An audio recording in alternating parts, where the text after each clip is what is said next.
Hello and welcome to the first talk. As Tara said, I am Ian, I am one of the organisers, and I also work in advocacy and consulting when I'm not doing that. I am going to start today, as I always do, with a news update. It's been another great 6 months since the last event, so I'm going to give you a quick highlights reel of some of that progress. Even though it's just a highlights reel, it is still a lot and it's going to be coming at you pretty quickly. But don't feel like you need to keep loads of notes or look things up, because at the end I'm going to give you a URL to a document. That document will contain links out to everything that I'm going to talk about today. I am going to cover 6 areas: platform and hardware, information and resources, tools, events and initiatives, games, and people. So first up, platform and hardware. Jumping straight in with console upgrades, PlayStation have been making some more improvements to the platform level screen reader on the PS5, and also expanding their voice command support too, so you can now do things like recording game clips just by executing a voice command. Xbox have made improvements too, but in a different way. They've made improvements to the Xbox companion app that lives on PC. That app now includes a bunch of accessibility settings. These are similar settings to the ones already in the store app on the console itself for things like animations and auto-playing videos. PlayStation launched the DualSense Edge. This is a premium bit of kit that's aimed primarily at competitive gamers, but it does have some nice accessibility benefits over the usual stock DualSense, with things like back paddles, shortcut buttons, and configurable dead zones. But the big news out of PlayStation was the announcement of Project Leonardo. This is still in development, so I'm not going to get into too much detail. I'll save that for when it actually launches. But as you can see, it is a modular and highly configurable bit of kit, and addressing a quite different kind of problem and audience to the Xbox Adaptive Controller as well, which is really great. Developing bespoke hardware is a big undertaking, so to see that both PlayStation and Xbox have been willing to put their money where their mouth is to such a degree is pretty phenomenal, and something that really would have just been unimaginable not too many years ago. If you want to learn more, they put out a really wonderful community spotlight video with accessibility superstars Sam Shaffel and Paul Amadeus Lane, who have both been involved in the process of the device. If you want to watch that, you can find it at tinyurl.com/project-leo. Next, we have Accessible Gaming First. This is a new brand from the French accessibility organisation BPlayer1. They've had a very busy 6 months, including the launch of a whole range of gaming assistive tech, including hypersensitive switches and sticks. They've been up to some other things too. I'll come back to that shortly. So on that note, our next section, information and resources. I'm going to cover 2 areas here. First for players, then for developers. So on the player side, it makes me very happy to be able to say that the mainstream games press have been ever more enthusiastically throwing themselves at accessibility. So all those years of hard graft at Can I Play That by people like Coty, Ben, Grant, Marine paid off. People are taking notice. A big step in that direction came from IGN hiring Grant Stoner for a regular column on accessibility called Access Designed. And VG247 just made a lovely move. They're following in the footsteps of game critics in including an accessibility section in their reviews that shows screenshots of what the controls, the UI text, and the subtitles look like. Really quick and easy to do, requires no accessibility experience or expertise at all, but still very high impact. So I'd love to see this spread. And a Megascopio, which is a review site out of Brazil, recently downgraded Resident Evil 4's review score because it didn't have remapping, basic accessibility functionality. So I haven't seen the mainstream review site do this before, but if this was to spread in a way that in turn had a knock-on effect on Metacritic, then the implications of that would be huge.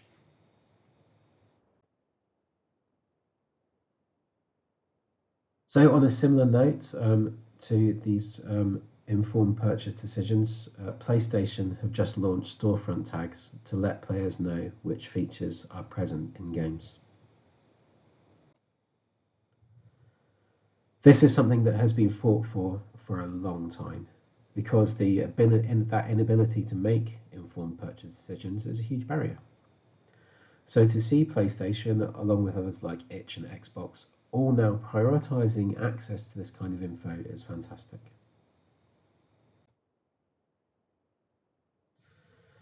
Indie accessibility superstar publisher Whitethorn Games broke new ground in quite a different way.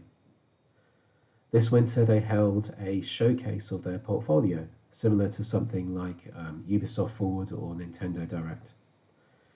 In that showcase, they had a whole 5-minute segment solely to look at accessibility in their upcoming games.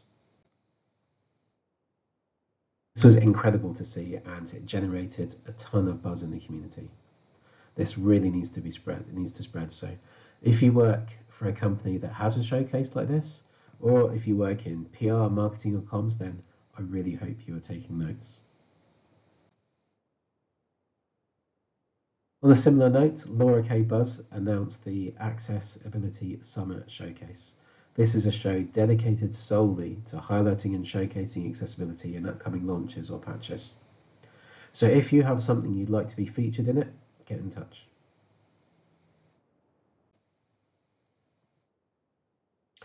Next, let's have a look at information and resources for developers.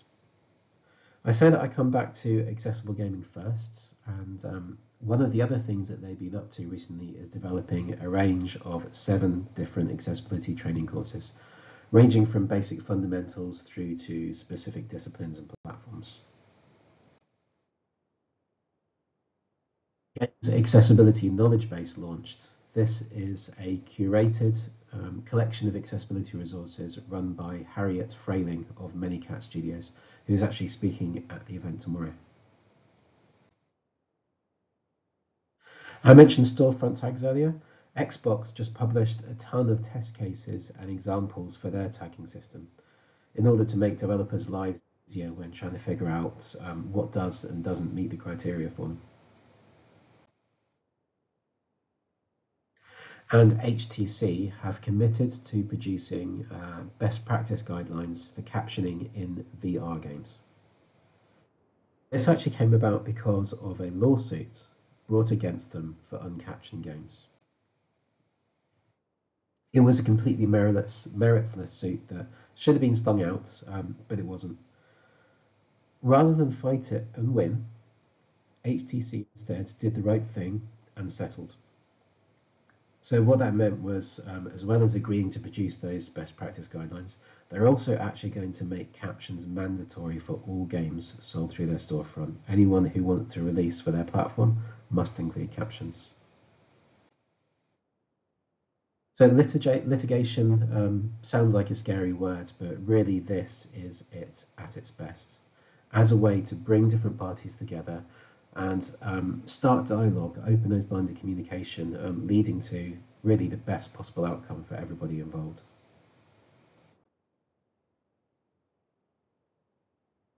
On to tools next, including, finally, meaningful progress engines.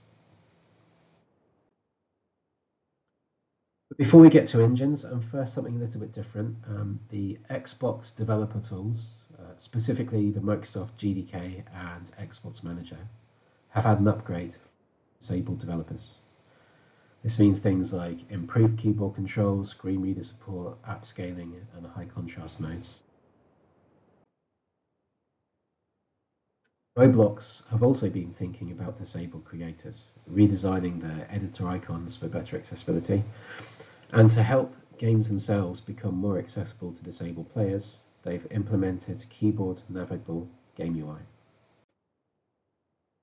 How that works is you just hit backslash at any time in the game, and it flips you out, regardless of what the game controls are, to then using tab and cursors to navigate the HUD and the menus. And it is on by default. So in one fell swoop, they've upgraded accessibility across all future games made in Roblox, which is a lot of games. EA have open sourced their internal tool called Fontic, which evaluates images and videos to pick up areas of small text or low contrast. And the Bevy engine integrated a framework called Access Kits, making all game UI screen reader accessible. And again, like the keyboard controls in Roblox, this is on by default. This is how it needs to be. Not a plugin, not something you have to know about and install or enable, but integrated and on by default. That is exactly how accessibility often works outside of games, like if you're developing a native iOS app, and that's how it should work in game development too. While just exposing UI to a screen reader doesn't guarantee blind players are having a good experience, it does remove an enormous technological blocker. Developer, if your starting point is 80% of the way there instead of 0%, that is a pretty fundamental difference. But as awesome as that is, Bevy is pretty niche. What would really make the most profound difference to the industry would be if Unity did it. There's actually a screenshot of Unity's public roadmap. And they've added a couple of things. Native screen reader support for mobile devices is now in the in progress section, and bringing that to other platforms as well is in the plans section. Honestly, if I spent this entire half an hour slot talking only about the potential impact of this, it still wouldn't do it justice. If Unity are able to do a good job of this, it will be completely transformational for the industry in a way that nothing else has been before. Through this, if they can do a good job on this, then the future is looking very, very bright indeed for blind accessibility.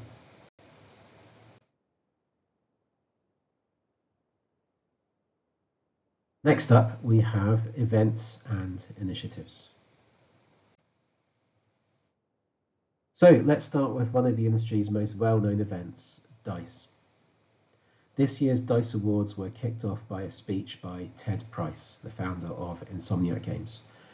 He included a lengthy segment on accessibility in that talk, including how important a responsibility it is for us all.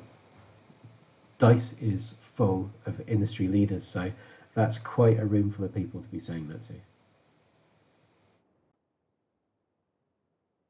And on the topic of awards, we had this, the GeoConf Awards. The ceremony and the list of winners and nominees are all up on the GeoConf website, including links out to why each one of them was nominated. You'll be hearing from some of the winners and nominees over the next 2 days, but I would highly recommend checking out that list and following those links. There's a lot in there to learn from and be inspired by. We're now at the stage that an awards ceremony, adding an accessibility category, is no longer newsworthy, which is frankly incredible. But as it's a little bit different to most, it's regional. It's an accessibility award specifically for UK developers. There are some really great finalists, so go to the website and check it out. The local award was established in France too, with the accessible soul-like Steel Rising winning the inaugural accessibility prize at the Pegasus Awards.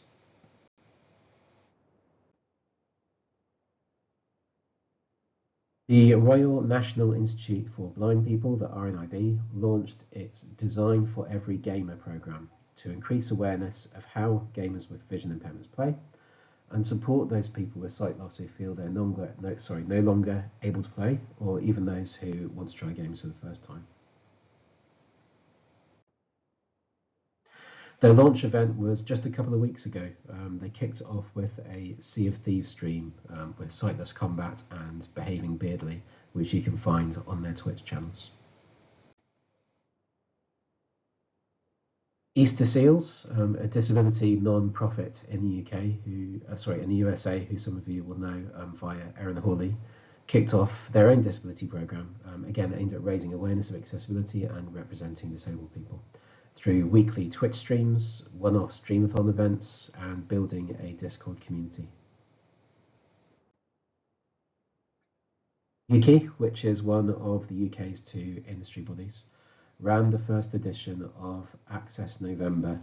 This was a campaign that was formed of 10 days of activities aimed at raising awareness of accessibility and representing disabled people, both gamers and developers, through events like conference talks, panels, webinars, and also combined social events between developers and disabled gamers.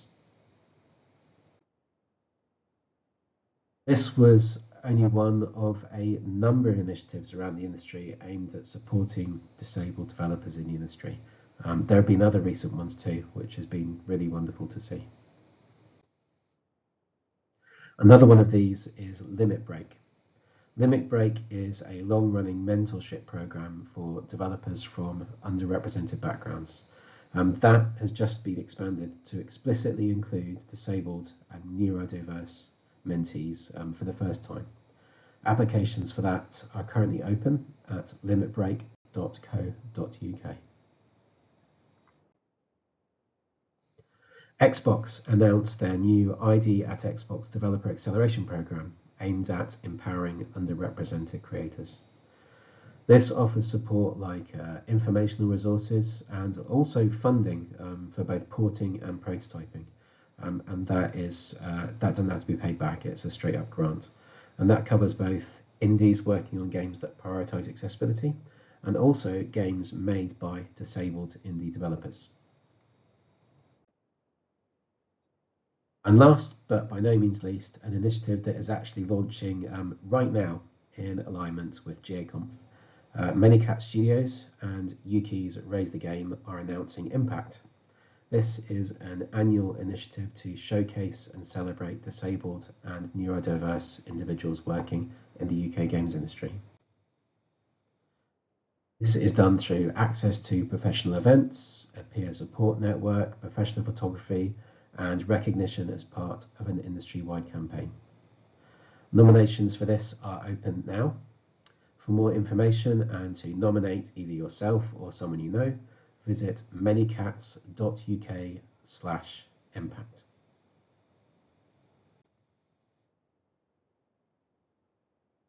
And next, of course, progress in games. This is going to be some pretty quick fire listing of names, and I'm not going to go into detail now about what each one of them did. But again, at the end, I will give you that document that has links out to information about all the games I mentioned here and a bunch of others too. There's a lot of great stuff to be inspired by and learn from amongst it. So let's start with AAA. A lot of the recent media attention has been around God of War Ragnarok. And understandably too, they achieved some really incredible things for a very wide range of disabilities. But there's also been great progress elsewhere in AAA land, with games like Modern Warfare 2, Forspoken, Sonic Frontiers, Just Dance 2023, The Devil in Me, Hogwarts Legacy, Horizon Call of the Mountain, and Hi-Fi Rush, all doing great things too. And indies, as always, have been knocking it out of the park too.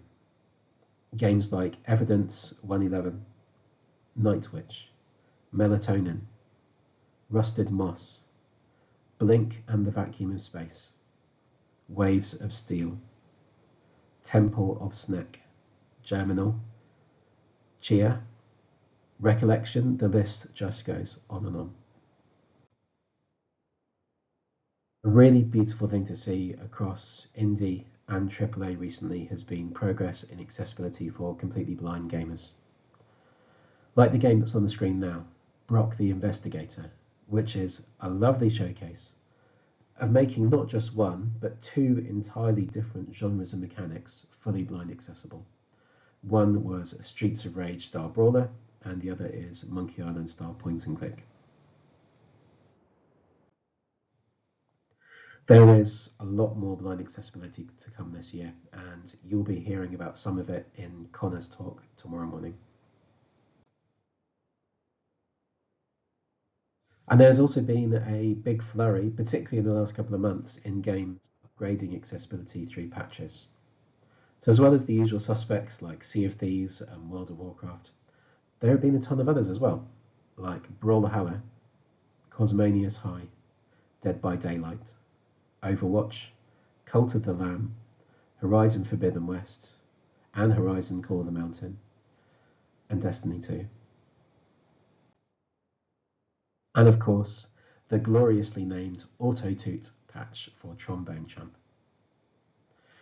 All credit to everyone doing this kind of work. It's a very different kind of challenge to designing for accessibility up front. And there's a talk on that process tomorrow afternoon from Arcane.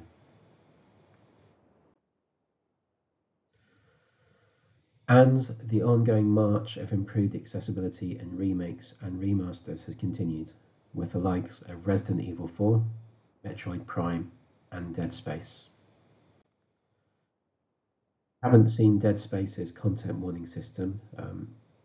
I'd definitely check it out. It's a big leap forward from the original and has garnered really wonderful praise from players with conditions like PTSD.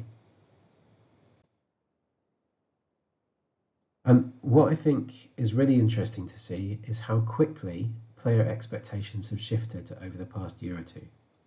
Now it is simply expected that remakes will improve accessibility. It's seen as a key part of the offering.